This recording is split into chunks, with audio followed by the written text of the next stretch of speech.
رشتہ کوئی بھی کیوں نہ ہو، اس میں شک نہیں ہونا چاہیے۔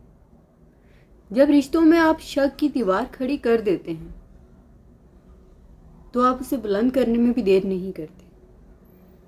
جیسے جیسے آپ کی شک کی دیوار بلند ہوتی چلی جاتی ہے، آپ کا رشتہ اتنا ہی کمزور ہوتا چلا جاتا ہے، آپ سے دور ہو جاتا ہے۔ لیکن اس کے برعکس اگر رشتے میں آپ محبت کی، پیار کی رسی کو دراز کر دیں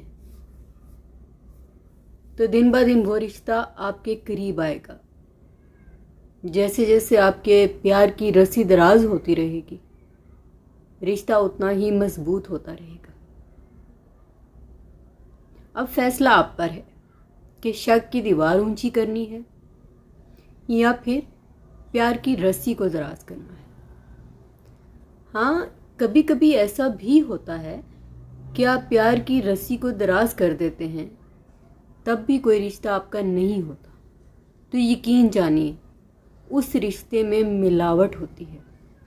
آپ کی طرف سے نہیں تو اس شخص کی طرف سے۔ اس شخص میں ہی کہیں نہ کہیں کوئی نہ کوئی ملاوٹ موجود ہے، اس لیے وہ آپ کے پیار کے باوجود آپ کے قریب نہیں آتا یا آپ کو نقصان پہنچانے کو ہمیشہ تیار رہتا ہے، کیونکہ کوئی بھی بات ہمیشہ 100% صحیح نہیں ہوتی، ماں سوائے ان باتوں کے جو ہمارے پروردگار نے، اس کے حبیب نے ہم تک پہنچائی ہیں۔ ہم انسان اپنے تجربوں کی بیس پر، اپنے تجربوں سے ہی دوسروں کو مشورہ دیتے ہیں۔ اب اکثر لوگ یہ سوچیں گے کہ جی شک نہ کریں تب بھی رشتہ دور چلا جاتا ہے، تو بالکل میں نے اسی لیے یہ کہا کہ کچھ رشتے ایسے ہوتے ہیں جن میں آپ اپنے پیار کی رسی کو دراز تو کرتے ہیں، لیکن وہ رشتے آپ کے نہیں ہوتے، تو یقین جانیے ان میں کہیں نہ کہیں کوئی نہ کوئی ملاوٹ ہوتی ہے۔ ہم لوگ اکثر یہ جملہ بولتے ہیں کہ تالی دونوں ہاتھوں سے بجتی ہے، فلاں شخص سے یہ ہوا تو دوسرے نے بھی لازمی کچھ کیا ہوگا۔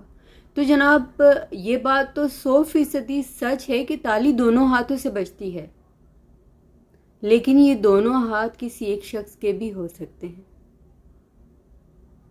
اپنی طرف سے ایک کوشش ضرور جاری رکھیے، آپ کی طرف سے کسی بھی رشتے میں شک کی دیوار نہیں آنی چاہیے، صرف محبت کی رسی ہی رہنی چاہیے۔